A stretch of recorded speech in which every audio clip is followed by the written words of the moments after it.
El 26 de julio del año pasado, soldados de la guardia del presidente de Níger, Mohamed Bazoum, lo detuvieron y lo sustituyeron por una junta militar a la que se denominó Consejo Nacional para la Salvaguardia de la Patria. El 10 de agosto, esa junta, presidida por el general Abdurrahmane Chiani, nombró un gobierno de 21 ministros encabezado por Ali Tamin Zeine. Esta acción fue condenada por organismos como Naciones Unidas, la Unión Europea, la Unión Africana o Estados Unidos. En cambio, recibió el apoyo de Mali, Burkina Faso o Guinea, países vecinos o cercanos a Níger, ¿no?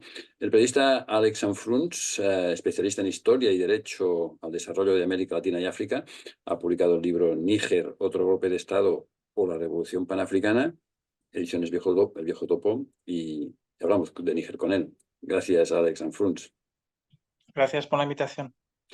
Después de leer el libro queda claro que entiendes que más que de golpe de Estado hay que hablar de revolución panafricana, esa pregunta que haces en el título del libro, ¿no?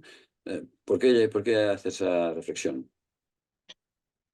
Hago esta reflexión para situar el contexto y evitar las trampas, el cajón desastre de los conceptos que nos llegan desde los medios dominantes. Puesto que la idea de un golpe de Estado es algo que es descriptivo. Ha habido un cambio de régimen, ha habido la intervención de sectores militares, personas, figuras conocidas, altos mandos del Ejército Nacional nigerino. Sin embargo, hay que tratar de ir más allá. Así que yo hago esta pregunta, esta interrogación inicial, partiendo de una hipótesis, y es que un golpe de Estado tal como se comprende de manera dominante en los grandes medios es algo negativo. Sin embargo, en los países del sur han habido experiencias históricas de intervención de militares nacionalistas que han cambiado las cosas, han entrado en escena por una situación que no se podía soportar más. En particular, bueno, yo analizo en el libro toda una investigación sobre el papel del Fondo Monetario Internacional en las políticas de Níger, en la privatización del sector público, de las empresas estatales. Así que mi hipótesis, claro, no puedo tampoco explicarlo todo, y es un libro breve, es un libro concebido como un manual de contrapropaganda, en el cual hay unos capítulos en los cuales he realizado unas investigaciones que me han llevado un cierto trabajo, un cierto tiempo. Y para resumir, considero que estaríamos ante más bien una revolución panafricana a partir del momento en el cual ese golpe de Estado, esos militares nacionalistas que han entrado en escena, cuentan con el apoyo popular continuo desde las primeras horas, los primeros días, las primeras semanas, y sobre todo cuando se enfrentan a toda la maquinaria, todas las presiones, los chantajes de organizaciones internacionales, de la antigua potencia colonial, en particular de Francia, de la Unión Europea, con toda una serie de declaraciones y también incluido con una amenaza de intervención militar. Sin olvidar, claro, las sanciones, que es un mecanismo ilegal de presión internacional para cortar las relaciones comerciales, la financiación, etcétera, que fue las sanciones y el bloqueo, las medidas que puso en marcha la CEDEAO, que es una organización regional, sin embargo, claramente sometida a la voluntad de Francia.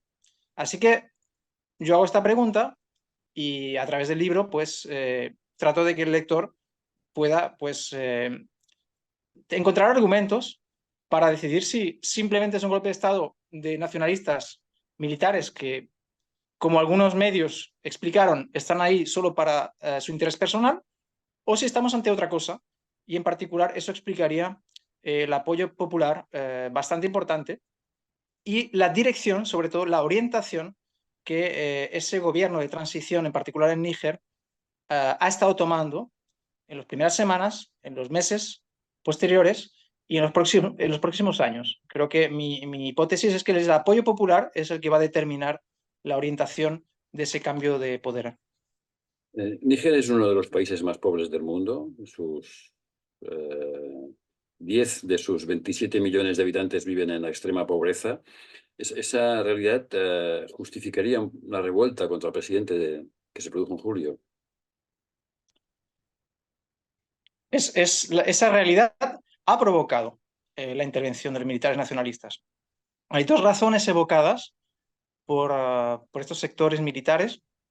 Una, una razón puramente propia a su experiencia militar, es decir, la estrategia militar de Mohamed Bazoum, el presidente derrocado el 26 de julio de 2023, estaba sometida a la visión de Francia. Hay que recordar que ya Níger es uno de los países, es el cuarto país en el cual se da un golpe de Estado de este tipo, y en Mali fue donde estaban las tropas francesas eh, de la operación Barkhane, que llegaron allí y se instalaron, y el problema del terrorismo no fue resuelto. Así que en un momento dado, en el golpe nacionalista en Mali, esas tropas fueron expulsadas, lo cual ya es un hito, digamos, desde el punto de vista de un país del sur, y parte de esas tropas fueron a refugiarse, acogidas por el Ejército Nacional Nigerino, por decisión de Mohamed Bazoum. Ahora bien, había la consideración de que esas tropas francesas que se habían aumentado en el suelo nigerino, hay que recordar que la ciudad, la capital de Níger, Niamey, tenía la base militar francesa en la misma capital, y que una de las principales reivindicaciones de las manifestaciones de apoyo al CNSP, al Consejo Nacional para la Salvaguardia de la Patria, era que fueran expulsadas, porque había un giro total en la concepción de los militares. Sin embargo, esta concepción entra en resonancia con las manifestaciones populares que han estado reclamando la expulsión de las tropas extranjeras y el cierre de las bases militares extranjeras. ¿De acuerdo? Así que uno de los elementos que pueden justificar, digamos, desde el punto de vista de los actores que llevaron a cabo ese golpe, fue precisamente una excesiva dependencia hacia Francia en lo que se refiere a la estrategia militar, que ha sido un fracaso en Mali, y así que han sido expulsados en estos países. Y Níger era el país en la triple frontera, Mali, Burkina Faso, Níger, donde está el foco más importante de actos terroristas, de bandidismo, etc. Así que ese es uno de los elementos. El otro elemento, ciertamente, es una de las cosas que yo analizo también en mi libro, que es la importancia, pues, de las políticas del Fondo Monetario Internacional, que han desmantelado la capacidad del Estado a construir unos derechos para el pueblo nigerino. Porque, como bien lo has recordado, el problema del analfabetismo, la falta de acceso a la educación, también he analizado en el libro la cuestión de la electricidad, que es muy importante, es decir, que hay una muy débil acceso a la electricidad. Estamos hablando de que el 80% de la población nigerina vive en zonas rurales y solo 1% de esas zonas rurales está electrificada. Cuando estamos hablando de que Níger es un país con colosales recursos en el subsuelo. Así que mi interés se despertó en esta contradicción. Cómo un país que en los años 70 empezó a explotar el uranio, esta materia prima estratégica, que ha permitido, pues, digamos, a Francia presentarse como si tuviera una autonomía a nivel energético, mientras que realmente la materia prima viene del suelo nigerino, cómo ese país está situado como uno de los países eh, con el más bajo desarrollo humano. Y yo siempre digo que, como en muchos de estos países, no es un país pobre, sino es un país empobrecido por mecanismos neocoloniales, en los cuales yo cuento el papel del Fondo Monetario Internacional. Mm. ¿Qué pasa con el uranio? Porque realmente parecía como si el principal interés de Francia fuese, quizás entre otros, ¿no? Pero quizás el más importante es quedarse con el uranio de Níger, ¿no? ¿Cómo ha quedado el tema del uranio ahora al ver este cambio de gobierno, ¿no? O la expulsión de los militares franceses. Bueno, ahí en Níger tiene una economía mayoritariamente todavía basada en la agricultura. Eh, Así que las importaciones doblan, digamos, doblan las exportaciones. Así que es un país que tiene potencial de desarrollo, potencial de ingresos del Estado a partir de diferentes materias primas, diferentes actividades extractivas en las minas, ¿no? Eh, Tiene uranio, pero bueno, también tiene otras materias primas. Una de las materias primas también que ha sido un poco dejada de lado, olvidada, es el petróleo. Y es que Níger tiene previsto, está ahora iniciando una explotación de petróleo que va a ir en aumento, va a multiplicarse mucho. Y esto, bueno, junto con el uranio, pues hacen de Níger pues, un país que puede tener ingresos, puede aumentar sus ingresos, como estaba diciendo, los ingresos por exportación a nivel nacional de presupuesto. Ahora, se han parado algunas actividades extractivas, como por ejemplo la minería, la extracción de oro, por razones que todavía hay que analizar, pero se está cuestionando claramente pues, la situación de monopolio que tenía Francia. Francia tradicionalmente ha explotado el uranio eh, de manera como un monopolio, es decir, solo era Francia quien sacaba el uranio de allí. Esta situación ya se ha cambiado por completo, no va a seguir esta situación, no puede ser, puesto que Francia estamos hablando de que no solo se han expulsado las bases, no se ha cerrado la base militar, se han expulsado las tropas, sino que ciudadanos franceses no entran en suelo nigerino. Así que estamos ya cambiando un poco el esquema. Níger está diversificando sus socios comerciales. Una reciente visita, una gira a Rusia, Turquía, a Irán, se está materializando. Hay una cooperación regional, por ejemplo, en lo que concierne a la explotación del petróleo, que va a permitir proveer petróleo a todos los países vecinos de Níger, Chad, Mali, Burkina, Togo, bueno, a la excepción, evidentemente, de los países que han estado aprobando sanciones para castigar al pueblo nigerino. Esos países no van a aprovecharse de esta situación, de esta cooperación. Pero esta cooperación energética es muy importante y Níger está en el centro porque tiene recursos y tiene una visión de desarrollo. Y, y bueno, pues en lo que concierne pues a la dependencia del uranio, Francia, bueno, la propaganda francesa ha estado planteando que no, que eso no era, eh, que puede buscar uranio en otras partes del mundo. Pero bueno, yo creo que las cosas caen por su propio peso. Toda la histeria mediática, el hecho de que el embajador francés no quisiera salir del territorio mientras que había sido claramente declarado persona non grata, que tuviese que irse de escondidas, clandestinamente, una figura que es un diplomático, un embajador de un país como Francia. Todo eso muestra que los intereses iban más bien por mantener la presencia de las multinacionales francesas. Entre ellas, pues históricamente Areva, que ahora se llama Orano. También había la multinacional Veolia, que trabajaba en la privatización del agua. Ya eso se ha acabado también. Así que hay diferentes recursos que yo analizo en el libro. El agua, el petróleo, el uranio, etcétera. Y esto es lo que constituye la otra historia, la historia contada por las materias primas.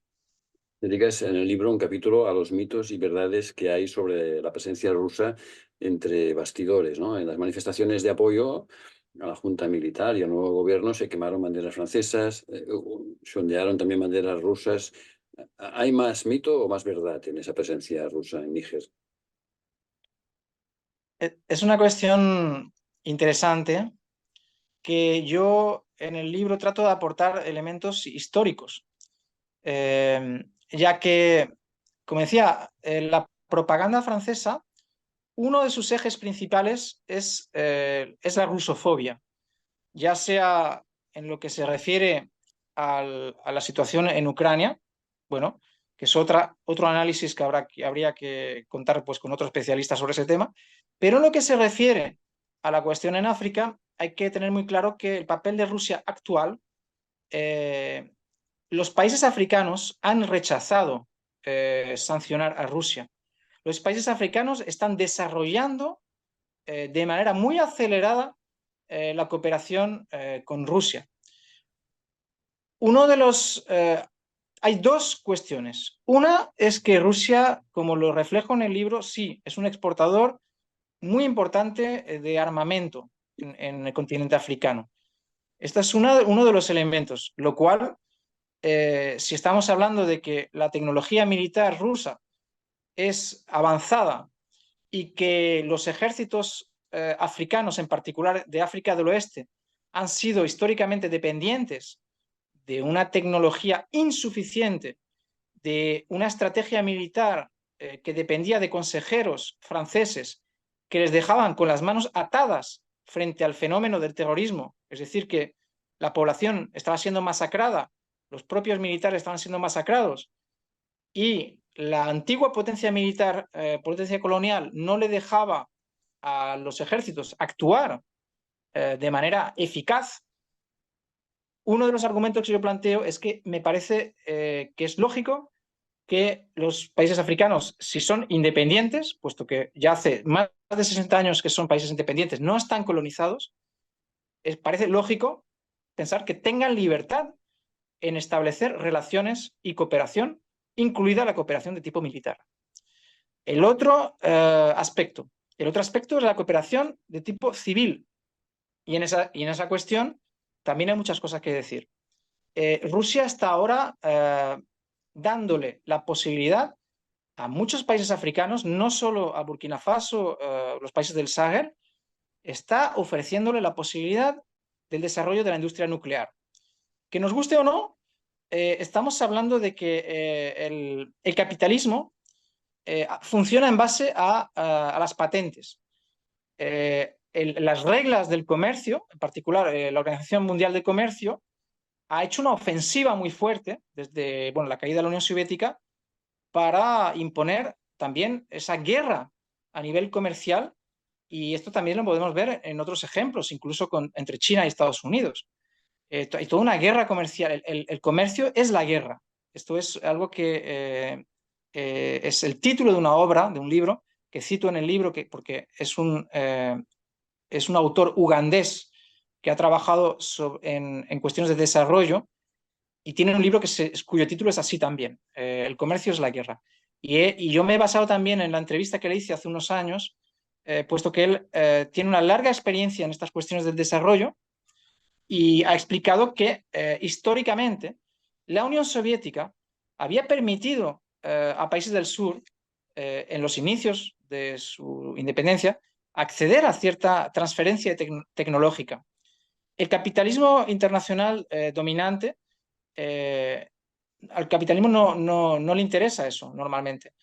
Tiene que haber otra visión de cooperación, de desarrollo, más bien socialista, quizá, para que una transferencia tecnológica exista. En el libro digo, la Rusia de hoy no es la Unión Soviética de ayer, y eso es evidente.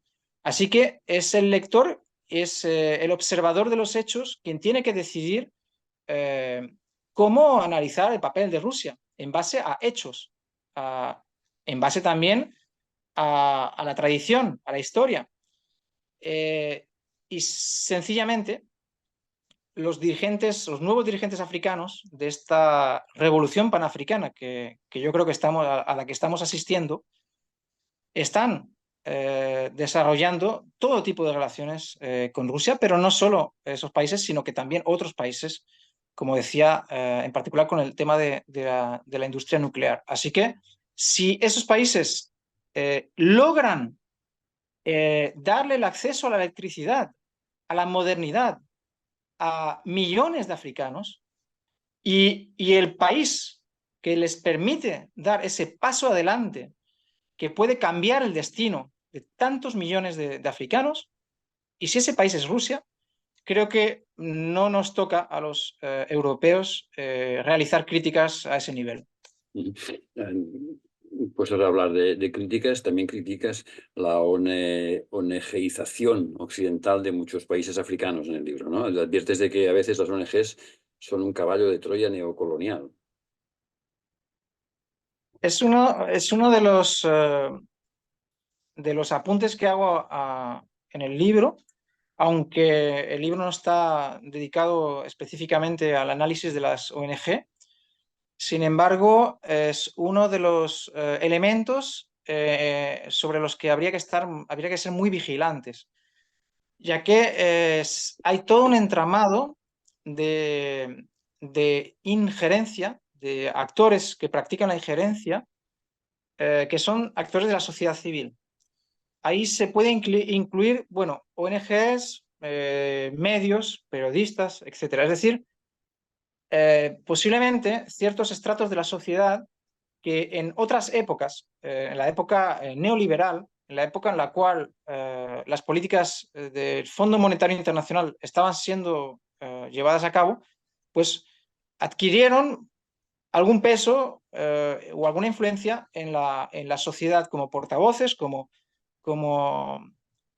bueno, como actores de la sociedad civil. Ahora, en una situación en la cual se está cambiando todo, eh, uno de los actores por los cuales se puede trabajar la infiltración, por los cuales se puede tratar de desestabilizar un país, son ese tipo de actores, en particular las ONG. Claro, es una cuestión muy delicada, puesto que habría que determinar hasta qué punto, pues, una asociación, una organización con un programa social, etcétera, su financiamiento o su orientación tiene una agenda oculta. Eso es algo que hay que determinar y hay que investigar en cada caso. No se puede tampoco generalizar. Yo no lo hago, eh, puesto que hay muchas asociaciones y hay ONGs que cumplen un papel positivo. Pero es uno de los elementos que hay que analizar de cerca, sí. Hacia el final del libro escribes que los pueblos africanos se han puesto en marcha y están a la orden para el combate. ¿Crees que los ejemplos de Níger, de Mali, de Burkina Faso pueden copiarse en otros países africanos?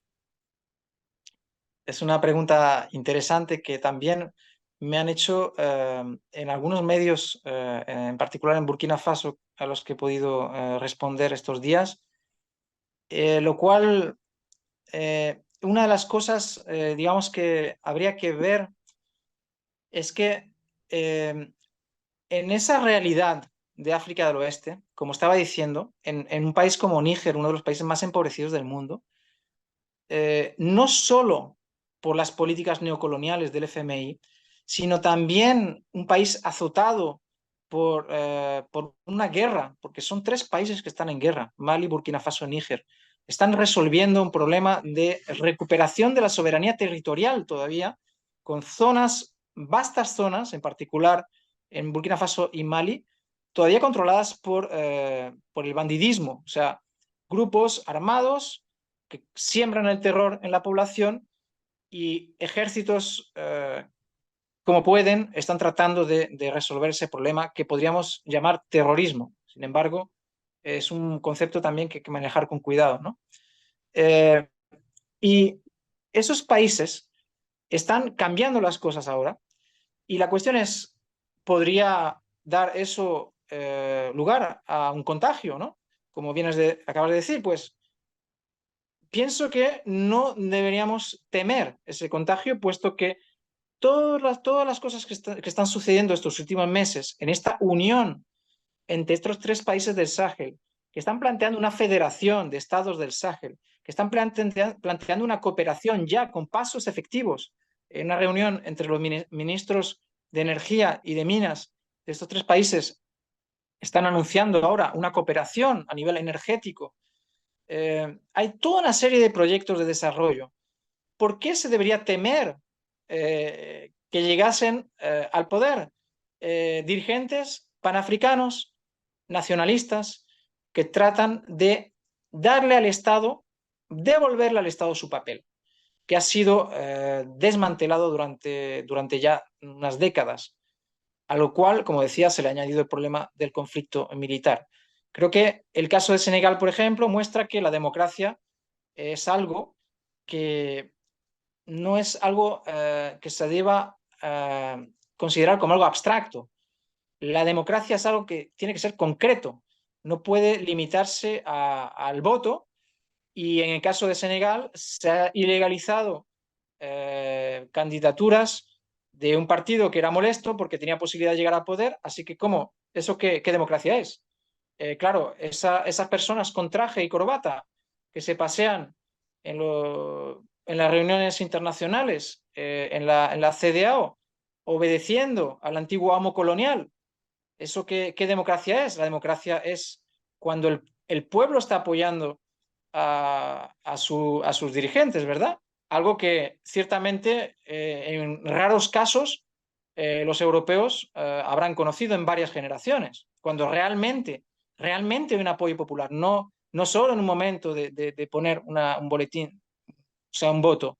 Estamos hablando de un apoyo popular, es decir, una determinación, es lo que hemos estado viendo en Níger, día tras día, bajo la amenaza de una intervención militar. ¿Qué garantías tenía el pueblo? ¿Qué garantías tenía el pueblo de que esos militares no estaban ahí para llevarse tajada, para seguir la corrupción? ¿Qué garantías tenían?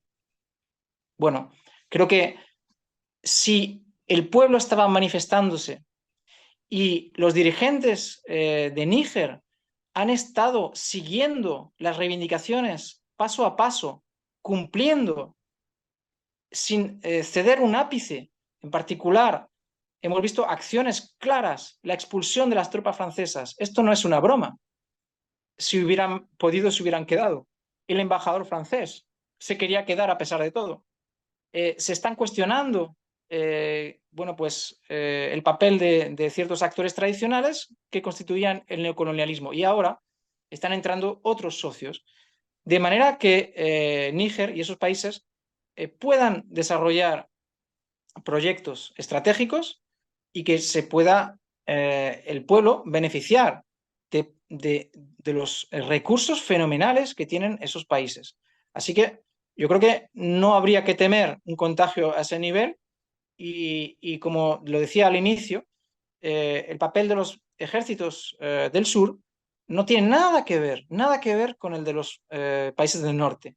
A lo mejor a muchas personas le da alergia ver el uniforme militar, lo cual comprendo muy bien, pero es que el discurso de estos dirigentes panafricanos no tiene nada que ver, nada, con el de portavoces de un ejército imperialista, ya sea de Estados Unidos o de un país europeo. No tiene nada que ver.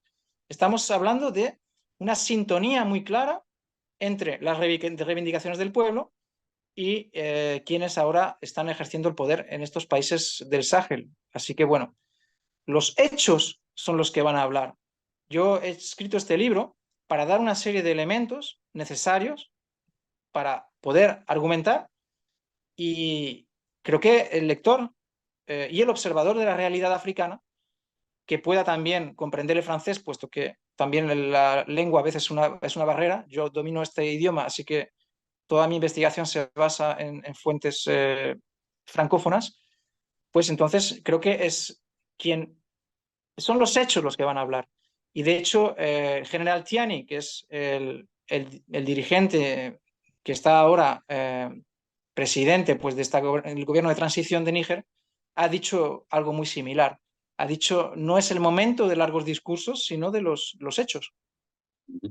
Para terminar, ¿qué esperanza hay de que Níger y otros países africanos dejen de estar en la cola de la riqueza y del bienestar mundial de sus ciudadanos? Toda, toda la esperanza posible. La movilización popular es en ese sentido. Y el momento en el que quizá se podría dudar sería si viéramos que existe alguna traición hacia estas promesas. Pero estamos en una fase ascendente de lo que yo llamo la revolución panafricana, estos dos años y medio, en los procesos en Mali, Burkina Faso y ahora Níger, las ideas están muy claras, los hechos están confirmando lo que se plantea a nivel de cooperación, a nivel del derecho al desarrollo de estos pueblos, y hay que tener en cuenta que los desafíos son enormes. Como decía, el problema del control en el territorio nacional es muy importante, porque claro, cuando estamos hablando de poblaciones mayoritariamente rurales y que en varias de esas zonas todavía el Estado no ha estado presente históricamente y que hay fenómeno de bandidismo y de terrorismo, etcétera, es decir, de extremistas que cogen una bandera y con un discurso religioso tratan de hacer presión, etcétera, y que siembran el terror, pues todavía hay muchos desafíos, ¿no? Sin embargo, hay proyectos muy importantes que ya se están materializando. Yo lo explico en el libro. Hay el oleoducto más grande de África que está como proyecto Faro, ¿no? de Níger, porque la extracción de petróleo ahora es uno de los recursos que va a tener ese país. Eh, la presa de Kandaji es otro de los proyectos de infraestructura que yo analizo en el libro, que también podría desarrollar la irrigación también. La agricultura en un país como Níger todavía es más propia de otros momentos de la historia. Realmente no está mecanizada, no tienen fertilizante. Así que la agricultura todavía está dependiente de la lluvia. Hay que comprender a qué niveles de extrema pobreza están sometidos esos países. Así que mi libro es, de cierta manera, una oda a, digamos, a acabar con la mirada eurocéntrica. Yo trato de que el lector se interese por esa realidad de verdad, y de verdad, es decir, tomando en cuenta que es una población mayoritariamente todavía desprovista de muchísimas cosas, ¿no? Y que esa contradicción entre los grandes recursos que tienen y la situación de extrema pobreza tiene cómplices y culpables. Así que yo trato de enumerar estos actores, de explicar qué han estado haciendo allí, en particular multinacionales francesas, qué han estado haciendo allí, cuál ha sido el resultado, y eso explica por sí solo, por qué las poblaciones y los dirigentes panafricanos han establecido una agenda de verdadera soberanía a nivel de la descolonización cultural, es decir, de recuperar dignidad, valorar su propia cultura, sus propias lenguas nacionales, son países con mucha riqueza lingüística, valorar sus recursos que sirvan para la dignidad de los pueblos, es decir, establecer relaciones comerciales con respeto, no solo en base a un monopolio o un país que le controle todas las riquezas, y a partir de ahí todo está por escribir. Así que lo que ha hecho el pueblo nigerino es un ejemplo para los pueblos del mundo. Creo que los pueblos del mundo, incluidos los pueblos europeos, tienen mucho que aprender de la determinación y de la lucha que ha estado llevando a cabo durante unas semanas y unos meses el pueblo nigerino bajo una situación de sanciones y de amenaza militar. Es decir, las sanciones todavía están impidiendo al pueblo nigerino acceder a medicamentos y le han impedido tener la electricidad, puesto que es un país que dependía de la electricidad. Ahora, de manera paradójica, estas sanciones va a ser un tiro por la culata y este país, Níger, y los países de la región van a cooperar y van a salirse con la suya, y son los otros países los que han estado ejerciendo presión los que están recibiendo ya consecuencias inesperadas, ya que son países en los cuales la economía tenía una cierta estaba interrelacionada, así que querían castigar a Níger, pero la economía de un país como Benín, por ejemplo, país vecino, ha salido muy castigada, y están completamente arrepentidos de seguir las órdenes de Francia. Así que yo creo que hay que esperarlo todo de esta revolución panafricana, hay que seguir la actualidad y mi libro es una invitación a desarrollar la solidaridad con los pueblos en lucha en esta parte del mundo, aunque sea a nivel de la lucha contra la propaganda. Nos seguiremos desde nuestra asociación Solidaridad y Comunicación. Seguiremos hablando contigo si te parece y puedes, ¿no? De momento tenemos el libro aquí, que es un, bueno, como decías tú, no es muy largo, se puede leer rápido, se le puede leer bien y nos da más información de la que nos has dado en esta interesante conversación. Gracias, Alex Lanfrunz, y si te parece, hasta pronto para comentar esa situación, esa revolución panafricana de la que nos hablas. Muchas gracias. Cuando queráis estoy disponible. Un abrazo. Gracias.